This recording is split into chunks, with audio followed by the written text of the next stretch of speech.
Hi everyone, welcome back to Code with Yusuf. In the previous lesson, we learned how to create a migration using the code first approach. Let's quickly recap. In the code first approach, we first develop our application code. That means we define our classes and configurations. Next, we create a migration which generates the necessary SQL to update our database schema. And finally, we update the database using that migration. So basically, you write the code, create migration, and update database. That is the complete flow of the code first approach. In this lesson, we'll learn about CRUD operation in Entity Framework Core. CRUD is basically the database operation which stands for create, read, update, and delete data on the database. These four actions are the foundation of any database-driven application. Before diving into the code, let me explain one more thing about the course approach. Throughout the course, we'll be using the book and this CRUD operation. However, as soon as we have learned how to manage relationship in the Entity Framework Core, we'll be using it for the complex models. For instance, how to save a book with its author if the author of the books doesn't exist on the DB. For now, we'll be looking into simple logic. For complex logic, we'll cover it later as soon as we have learned relationships. Let's jump into the code how to create CRUD operation in Entity Framework Core. I will be right clicking and add new folder. If controllers folder doesn't exist, keep organize your code. You can create controllers folder also. Add controller, MVC, empty controller, you can select it. Add. I will be changing name as a books. Click there. Notice that please our controller has been created successfully. But here we need to do some more configuration. I will be deleting this existing one. Before, first of all, we need to mention that is not the View controller, that is the API controller. I will be writing down API controller attribute here on the top of the controller. One more attribute I want to use, that is the route attribute. We can specify route of our controllers. I will be using prefix as an API and one dynamic name as a controller. That means once when route created, it takes API as a static and controller is dynamic and it takes from the controller's name. For our case, it is books. We have created and configured successfully books controller, but we haven't created any HTTP method yet. Our first HTTP method will be add books to save data in the database. I will be using HTTP post method attribute. Why we have used HTTP post? Because if you are saving new data to the database, that is the common case to use HTTP post. That's why I have used HTTP post here. That means we are creating new books. Public action result is response type. Add book. I will be creating my method with one parameters, which is the book. That means our method will take book object from the HTTP method body. Now our HTTP method has done. As we have mentioned earlier, in the Entity Framework, we have context class that help us create sessions from the application code through database. That's why for database operation, we will be using context class inside our methods. But there is two approaches to create an instance of that context object. The first approach using dependency injection, that is clear, readable, and testable approach. The second approach uses the new keyword to create an instance of that context object. First, we'll be learning the simple approach, like by the using new keyword. But later on in the course, we'll be using dependency injection approach also. Let's create a new instance of the context object. Var context equal new context and context dot add. I will pass the book object which comes from the HTTP method body. Now with this code, we are able to add new data to the database, but we need to save our changes also with the context.save changes. Since it's returned the action result, we need to use return. Okay. I don't pass any parameter in the OK method. because we said we don't respond any data. We only respond the HTTP status code. Now we have created successfully our add books operation to save data in the database also. One more thing we need to notice that if we go to the program CS class, we'll see for .NET 8 version, we have built-in Swagger configuration. By this configuration, if we execute our projects, we'll be seeing Swagger UI. Yes, here is Swagger interface. After executing our project, let's check the Swagger interface also. Here we go. Let's discover our Swagger interface, what we have write down and what is the output of in the Swagger. As you see here, we have defined one route. These routes comes from here. We have write it down controller since it was dynamic, comes from the controller name. Second things, we have specified our method with the HTTP post attribute. As you see on the Swagger, it shows successfully that is the HTTP post. The request body comes from the method parameters. Here there is example value. If we click schema, we see our Swagger interface shows the books objects. These books objects, when we click at the try out, will pass schema and value from here. And our method take this JSON and deserialize it to the books object and pass to our parameter used inside our code. The last things that we need to mention is response. As you see here, we just use the action result. That means there is no any response, just HTTP response code we will return for this method. After discover Swagger UI, let's test whether our method is working or not.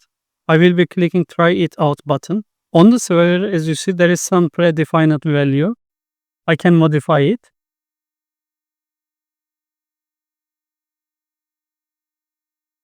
I will be writing down add to framework core demo and click the execute button. But before it, let me check on the database.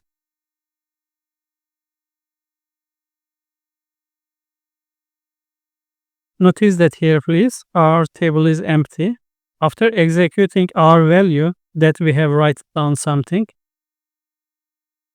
click the execute again. If you have a look here, our data has been created successfully. That means the insertion records by the anti-framework course has been worked successfully. If we scroll down on the Swagger also, we'll see the request and response. That is the request with the post method, and it has been returned 200 success. Now everything set up correctly and working fine. I want to show you one more thing on the insert operation. I will be clicking try it out again. Here in the previous example, we have used ID as a 0 because we have mentioned earlier it is identity and it's auto-generated. It will be going incremental. Like if SQL use one record as a 1, the next record will be 2, other record automatically will be 3, other record will be 4, 5. It will be going incremental. That is why you shouldn't provide any value here while you are adding some data in the database. However, let's see what happens if we provide some data here. I will be providing 8. I will be clicking execute. And the framework has been thrown error. It says I couldn't add value by this exception message. That is why while adding new data into the database, we should always keep identity as a 0. Now we have tested on the add books and everything works fine until now. Let's jump into the update operation. I will be writing down HTTP put attribute here because related to the REST principle and HTTP standard, update operation need to be specified by the HTTP put. I have seen in common projects, they generally use HTTP post even for add operation and update operation also. That is mistake. We need to use HTTP post for the add operation and HTTP put for the update operation. I will be writing down my function also, public, again action result.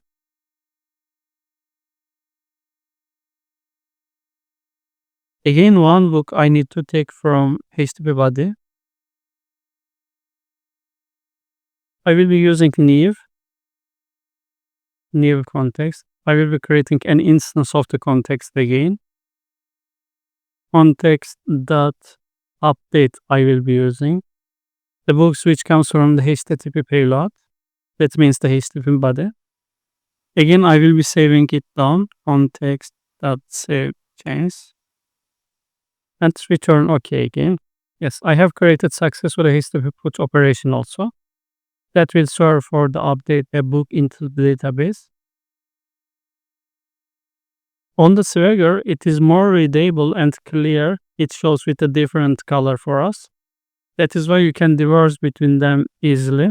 I will be clicking and open this update put operation. I will be clicking try it out again. But before feed some value here, let's jump into the database. I will be writing on my select operation. To be able to test our put operation, I need to select one record. For example, the number 3 record involves the name is string. Most probably, it needs to be updated on the client. We will be updating this data. I will provide ID is 3, name C# programming. I will be clicking execute. That operation has been executed successfully. Let's jump and test whether it works on or not on the database. Update operation has been changed successfully. But there's one problem, even creation date has been changed. How we can divorce, like only name should be updated. Let's have a look into this example. I will be deleting these update methods. To achieve just update specific parameters, we will be following with 2 steps. The first step is get specific value from database. Second step is modify the parameters with the incoming data.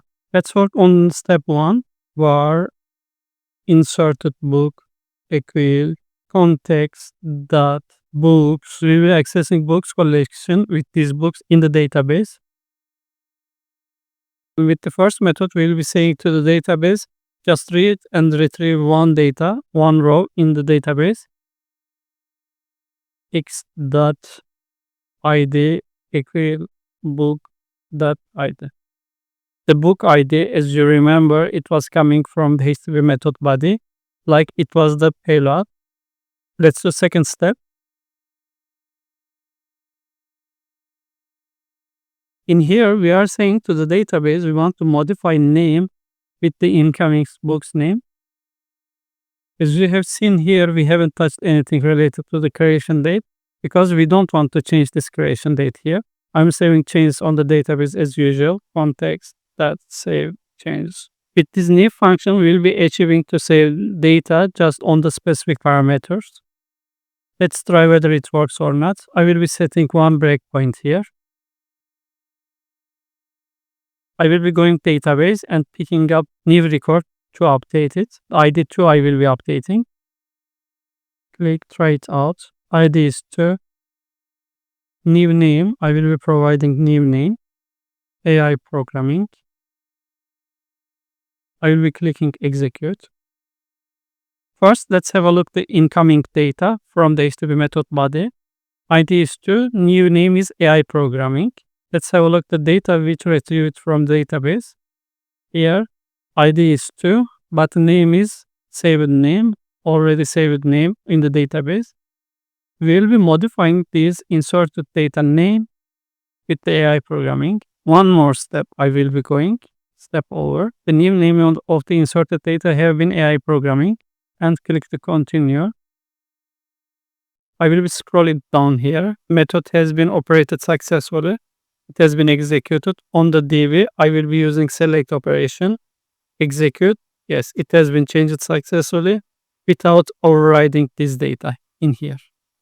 Let's retrieve all data which is saved already in the database. To read data, I will be using HTTP GET method. Related to the HTTP standard, we will be using HTTP GET method, public. That is a little bit different from the above functions because it will be returning some data. Like I will be returning list of the book in here. I will be naming it with the get books. Despite other function, it don't take any parameters. Again, I will be using new keyword to create an instance of the context. Var result equal new variable I have been initialized context dot books I have accessed books collection in the database. I will be getting everything with the toList function. And I will be returning this variable here. If we quickly over in our new function HTTP-GET, we have used response type here as a list of the book. And we have accessed this collection in the database. And we have used toList. I will be saving it, executing it. If you notice that here Swagger UI specified HTTP-GET method with the different color, I will be clicking it, trying it out, click to execute. Now we have retrieved all data from the database successfully. That means our HTTP-GET method works fine also.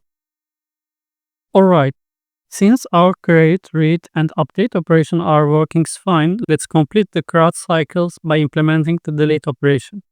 Deleting data with the anti-framework core is straightforward. Let's see how to do it. Here I will be choosing HTTP delete to differentiate from the other functions. Public action result. No need to return any data here. Delete book. I will be renaming it. Before passing one parameter, I want to explain one more thing here. If you notice that here we have passed one parameters and book class. We have provided book class here and it comes from the HTTP payload. Since it is the value type, like I will be providing int id, it will comes from the query parameters. Let's write down our function also.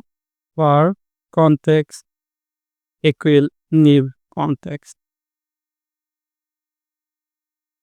Same like the update operation, there is two steps that we need to implement here. The first one, retrieve data from database. The second one, execute delete operation.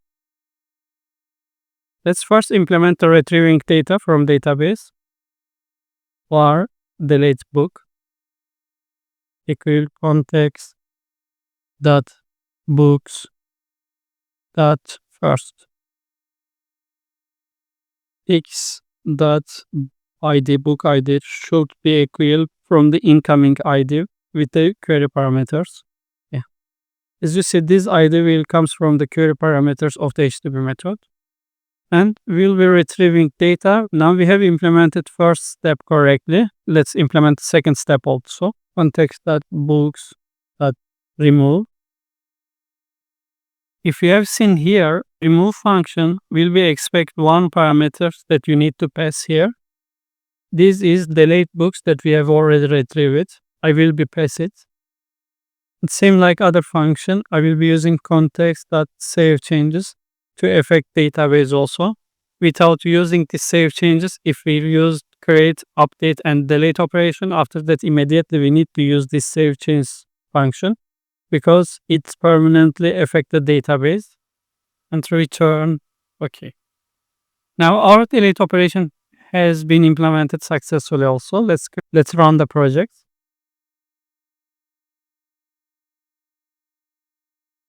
Swagger UI specified it with the different colors, with the red color, and it specified the parameters as a query. How it changed with the query? Let's click the inspect and click the network tab also. Before providing some value here, let's jump into the database and find out data which need to be deleted. Yeah, here, if you have seen here, we have added 2 records. Let's delete the last one. I will be clicking try it out. It will be enabled. I will be pass ID. Click the execute. We have called our HTTP with the delete method, and we have sent ID with the query parameters after the question mark. I will be jumping to the database. I will be executing query. Yes, the last one has been deleted if you take a look here. We have done with the CRUD cycle in the anti-framework core successfully. We have implemented add, update, get, and delete operation here. But the things that we have implemented with the new keyword. In the next lesson, let's see how to implement dependency injection to the anti-framework core. Thanks so much for watching. I hope you enjoyed the lesson and learned something valuable today. If you found this helpful, please subscribe, leave a like, and share it with other developers who might benefit.